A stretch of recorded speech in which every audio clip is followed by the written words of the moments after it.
आप सरफराज पे जा सकते हैं, किसी यंग बंदे को 1 साल रख के उस पर ट्रेन करा सकते हैं। You can go with Shan Masood. दो विकेट कीपर खेलेंगे टेस्ट में। ये पॉइंट नहीं है। पॉइंट ये है कि अभी आपने लास्ट टेस्ट में सरफराज ही खेला है, 50 वो तो खेल ही रहा है।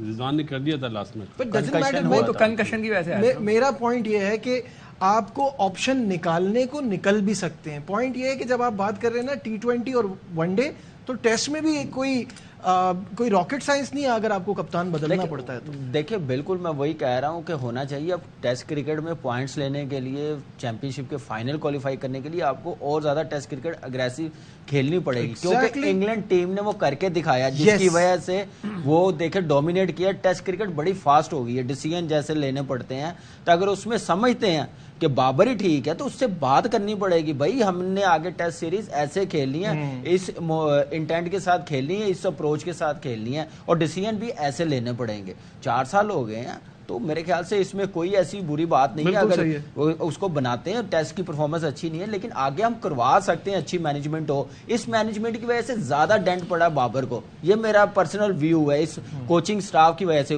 2 जो कोच फॉरनर आए हैं उसकी वजह से बाबर को ज्यादा डेंट पड़ा। नहीं तो बाबर सही जा रहा था, कुछ एक आध मैच में हो जाता था, लेकिन इस मैनेजमेंट ने भी कोई साथ नहीं दिया। वनडे में जब से ये मैनेजमेंट आई, बड़ी अच्छी बात कर रहे हैं। मैनेजमेंट के साथ साथ मुझे ऐसा लगता है, जो हमें अंदर से खबरें आती थी, बाबर आजम पूरे कंट्रोल के चक्कर में अपनी उससे फोकस उनका हट गया था। ये तो नजर ही आ रहा है। तो मैं वही कह रहा हूँ, सारी चीजें मैनेजमेंट पे भी नहीं डाल सकती। बाबर आजम का खुद का भी ये एक मामला है कि वो सब चीजों को कंट्रोल करना चाहते थे, जिससे वो असली ट्रैक जो उनकी बैटिंग स्ट्रेंथ है उससे हट गए। ठीक है, ये जो ज्यादा आपको फैक्ट नजर आना शुरू हुआ है ना, ये पिछले 1-1.5 साल से हुआ है। और उसमें आई थिंक जो अराउंड लोग थे ना, उन्होंने ज्यादा इस चीज को डैमेज किया है। बाबर को सबसे ज्यादा नुकसान पहुंचाया शायद चेयरमैन ऐसे आए हमारे, जिन्होंने इनको कहा कि यार आप ही करो, आप ही सारा कुछ करो। तो उस वजह से इस तरह की मेंटालिटी बाबर में आई, पहले ऐसे नहीं थी।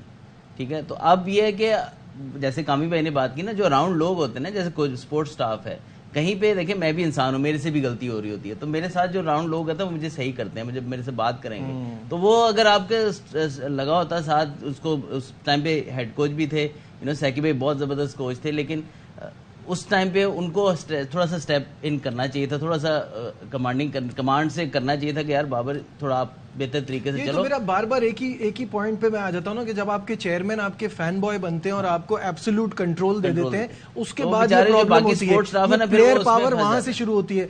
आज वही फॉर्मर चेयरमैन जो है फैंस को कह रहे हैं कि आप खड़े हो जाएं, आप खड़े हो जाएं, आप सामने आ जाएं।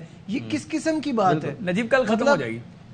हाँ, कल प्लेयर पावर खत्म हो जाएगी। कल प्लेयर पावर खत्म हो जाएगी, बिल्कुल। मैं आपको वासिफ भाई आपके फाइनल तो जब हेड कोच ऐसे आ ये भी नहीं करना चाहिए कि एक चीज गलत हो रही थी तो उसको बिल्कुल ही ऐसे अगला कप्तान है वो बेचारा मस्कीनों की तरह कप्तानी करे। नहीं, जो हेड कोच है उसको इतना जो है ना पावरफुल बनाया जाएगा, और जो चीज सेलेक्ट होगा कि वो जो है ना मनमानियां नहीं होने देंगे। तो ये ना करें कि एक गलती हुई है तो दूसरी गलती उल्टा और दूसरी तरफ किसी की भी एब्सोल्यूट कंट्रोल नहीं होना चाहिए और सब अकाउंटेबल होने चाहिए। आजकल का दौर फाइनल थॉट्स वासिफ भाई अबाउट सारी डिस्कशन जी।